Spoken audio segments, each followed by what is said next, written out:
So this is a continuation of a thought that I had in another video, but how do we know that previous points in time, at least previous points in modern civilization, haven't had higher consciousness levels than what we currently have? This is something I've wondered. I'm like, has technology lowered our sense of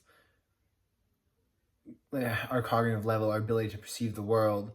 And I don't think it has. And hear me out here. I think that, and Ford talks about this in his book, Today and Tomorrow, but the rise of machinery has freed up man and his given him time to consider and think about other things besides the immediate task at hand, and allowed him to consider things even such as higher levels of consciousness before only were really considered by monks and people off in mountain like temples. And one of the reasons why I don't think that earlier people were as conscious as we are today is due in part to the difficulty I have, and I know other people have, in articulating what those states of consciousness feel like, what they are. And part of that, I believe, is because words don't actually mean anything. Words are just references to shared knowledge. I mean, if I say cow, you know what a cow is because you've seen or been shown what a cow is.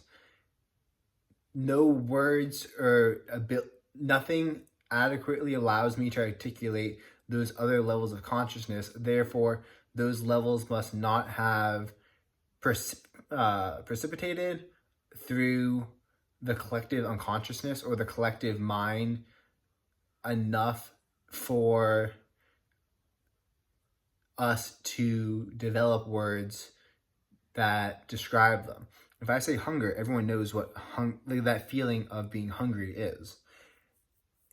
I can't necessarily describe the higher levels of consciousness because I don't have words to use for them, because not everyone will understand. Like, we'd have to make up new words to describe them because not everyone will understand the feeling that I'm trying to articulate or the mind shift I'm trying to articulate.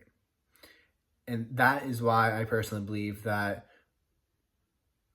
technology, while it might be a detriment to us today in terms of being a distraction to a lot of the populace and causing us to be caught up in always listening to music, always listening to podcasts, always listening to audiobooks, always listening to something under the guise of I can, or always listening to podcasts because, well, I'm learning something, while you're actually just multitasking, which leads to your brain doing two things crappy, but also causing burnout.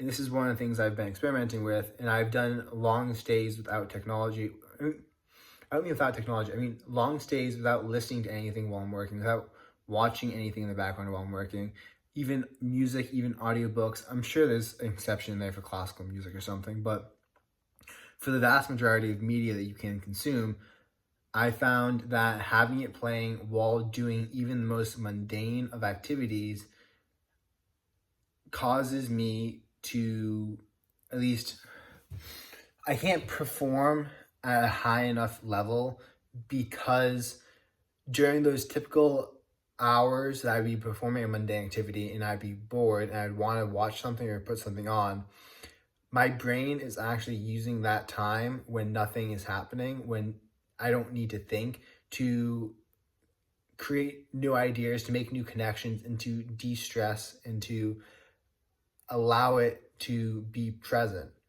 so that when I do need to think, I can actually do the thinking. But if I'm always stimulating my brain, then I'm going to burn myself out a lot quicker. I'm going to be more mentally exhausted throughout the day. So anyways, that's just my rant about what I've been, some of the thoughts I've had now that I'm not watching anything for the next 75 days or consuming any media, that I'm like, I wonder how consciousness levels have changed. But peace out.